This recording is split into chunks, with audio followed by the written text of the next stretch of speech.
현직 검찰총장이 1등을 한 이 진짜 신기루 같은 현상이 청와대와 여당 그리고 조국, 추미애 등이 만들어낸 일이 아니냐. 그리고 민주당을 위해서 특히 정권 재창출 위한다면 지금은 개과천선하고 문재인 정부가 끝나고 나면은 부동산 가격이 아마 떨어질 가능성이 아주 큽니다.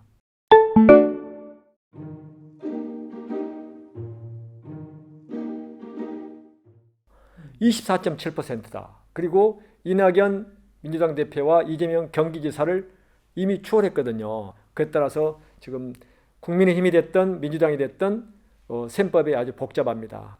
현직 검찰총장이 현 정부 내에서 야권의 후보로 뿐만이 아니라 모든 예비 주자들 가운데 대선 후보 선호도 조사에서 1등을 한 이 진짜 신기루 같은 현상이 청와대와 여당 그리고 조국, 추미애, 전현 법무장관 등이 만들어낸 일이 아니냐. 그리고 문재인 정부와 민주당에 대한 부정적인 여론, 반사 이익을 고스란히 갖다가 윤석열 현 검찰총장에게 바쳐버린 그런 지금 격입니다.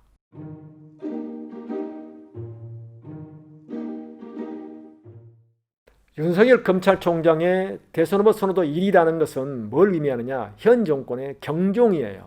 그리고 정치 불신, 그리고 정치인들에 대해서 정신 차리라는 사실 채찍질을 한 것이라고 보는 게 저는 가장 현명하다고 봅니다. 그걸 받아들이지 못하면 우리는 이상한 나라 앨리스에 살고 있는 거나 마찬가지입니다. 윤석열 검찰총장의 이 기현상이 신기일 가능성이 있다는 전제 하에 우리 국가적인 에너지 그리고 차기 지도자 선출 과정에서의 또 다른 패착을 둘 가능성이 사실 큽니다. 그래서 이러한 사태 일은 속히 진정되는 게 마땅하다라고 이렇게 말할 수 있습니다.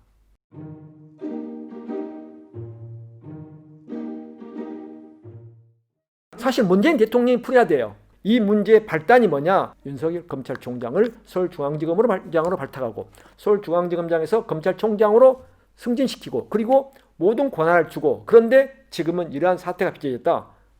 결자이기 차원에서 문 대통령이 이제는 윤석열 검찰총장의 사표를 받거나 아니면 퇴진시켜야 된다. 과감하게 얘기할 수밖에 없어요.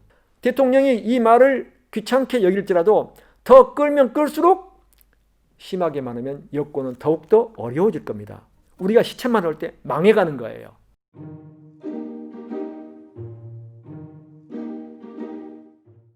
우리나라 대통령제나 미국 대통령제나 사실 상당 부분 제왕적 대통령제예요. 무오류의 대통령이 되려고 해요.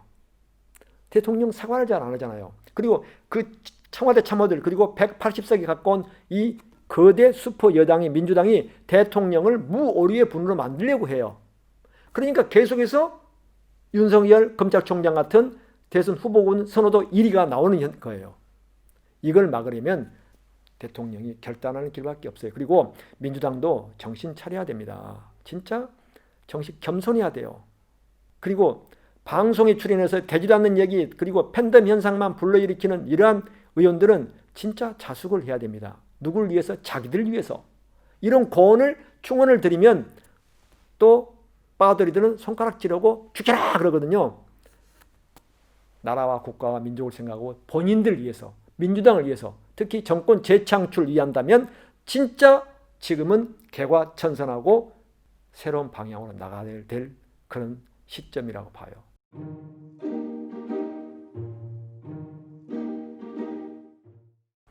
윤석열 검찰총장에게는 이제 본인이 원튼 원치 않든 정치인이 돼버렸어요.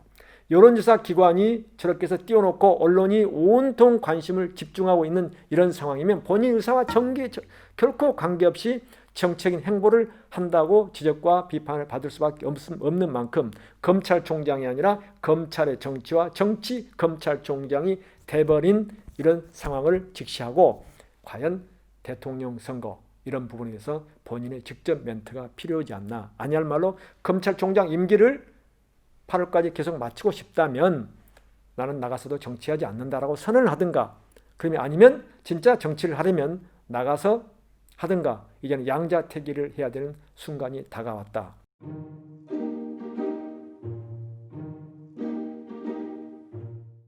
윤석열 검찰총장이 지지율이 1위를 하고 앞으로도 당분간 계속 1위를 한다손 치더라도 대통령이 될 가능성은 사실 아주 희박하다고 봅니다.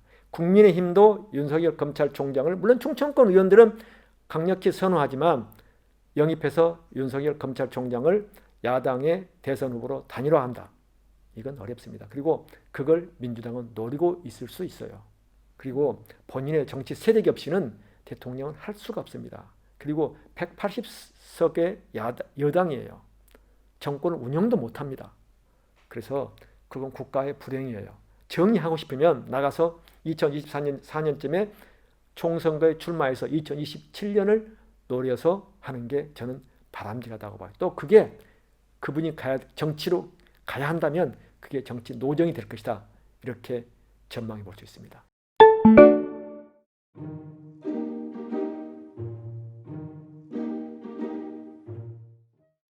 그 경실련이 어제 서울의 아파트 값이 이명박 박근혜 정권의 9년 동안보다 지난 문재인 정권 3년 동안 4.5배가 올랐다라는 이런 통계를 발표를 했습니다. 공급이 문제다. 그리고 사실 가구 분할 이런 현상에 따른 전세 수요는 갈수록 증가하는데 주택이 따라가주지 못한다. 그리고 세대 분할이 되게 지금 많은 상황이에요. 그리고 1인 가구도 많고. 그래서 임대차 3법에 의해서 전월세 값도 사실 급등을 해가지고 이 문제가 어떻게 되면 이미 정치화가 돼버렸습니다. 거대당 민주당과 청와대 정부가 사실 임대차 3법을 지금 제정을 했지 않습니까? 그 이후부터 빚어진 현상이거든요. 선한 그 임차인들을 위한 선한 정책이 무지와 무능으로 인해서 지금 부작용이 아주 산더미처럼 쌓여가는 이런 현상입니다. 다시 말해서 문재인 정부의 부동산 정책은 갈 길을 잃었다. 갈 길을 잃을 때는 어떻게 해야 되느냐?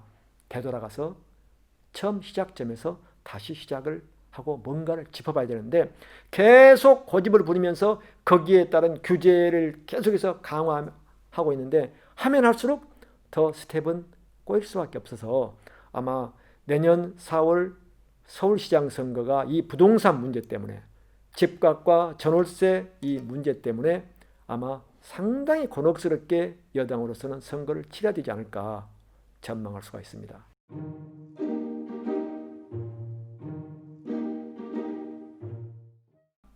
저는 문재인 정부에서는 안 잡힌다고 봐요. 대한민국의 부자들의 거의 대다수가 부동산 투기를 통해서 땅 투기를 통해서 부자가 됐다고 생각하면 됩니다.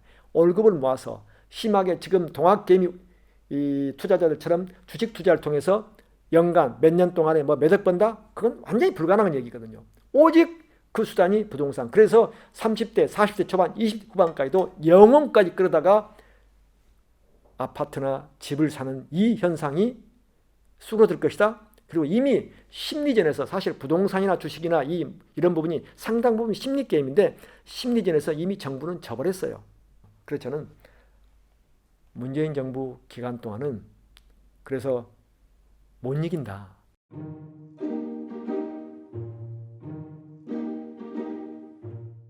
서울의 웬만한 지역의 아파트가 5억을 넘어서 이미 10억 이상을 다 달성을 했어요.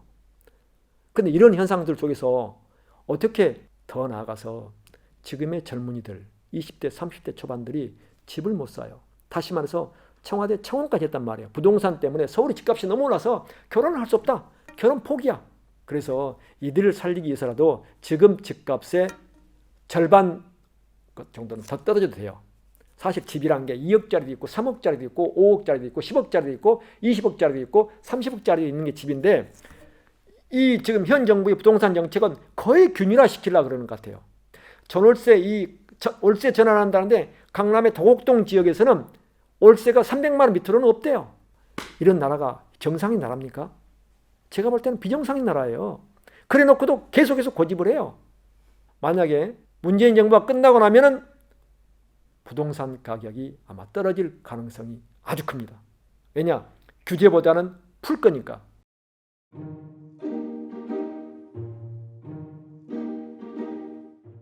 용산공원 미안하지만 3분의 1 또는 2분의 1을 신혼부부 특공을 위한 주택을 지어보세요. 그리고 학교를 건설하고 지어주고. 그런 것들이 정책 전환의 발산이거든. 송현동 대한항공 부지 정부가 사서 한 5천억 된다 그러면 정부가 사서 사실 임대주택을 지어요. 청와대 옆에 얼마나 공기도 좋은 곳이에요. 거기 꼭 공원화 만들 필요가 있어요? 공원화가 중요한 게 아니라 대한민국은 청년들에게 주택을, 신혼부부들에게 주택을 제공해서 애를 많이 낳고 좀 더 안락하고 편안하게 살아라고 해주는 게 이들에 대한 최고의 복지라고 생각해요. 일자리와 함께.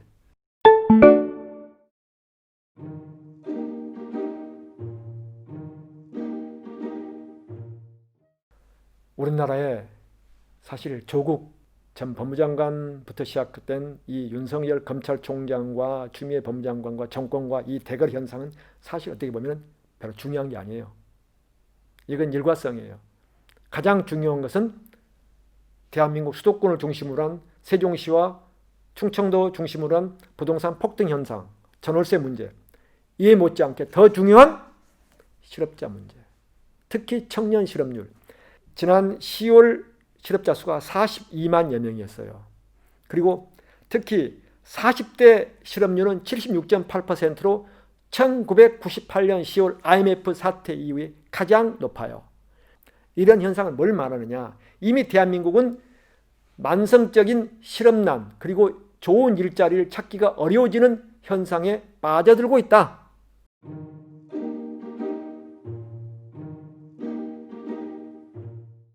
이것도 원점에서 다시 시작했나 봐요.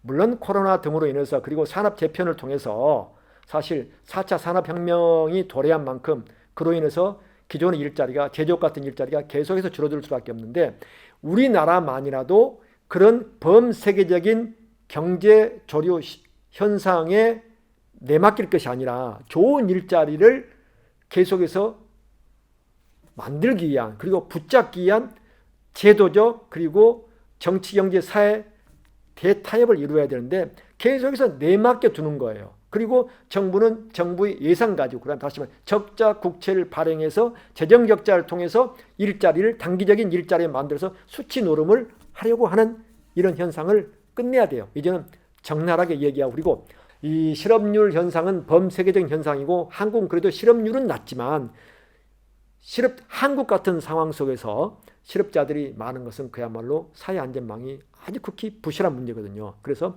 일자리가 최고의 복지라는 차원에서 다시 세팅할 필요가 있어요. 그리고 참 원점에서 재검토해서 다시 정책을 추진하려면 참 그런데 저는 청와대가 그만 개입했으면 좋겠어요. 일부 경제부처를 새롭게 팀을 구성할 필요가 있지 않나. 그리고 새로운 팀에게 정권을 줘서 다시 문제를 새롭게 시작해라라고 권한을 주는 것도 좋은 방안이라고 봅니다. 오늘 노컷카톡은 현안을 묻고 답하다였습니다. 노컷카톡 많이 애청해 주시면 그만큼 얻는 지식과 여론 형성에 많은 도움을 줄 것이라고 저는 믿습니다. 감사합니다. 오늘도 평안하십시오.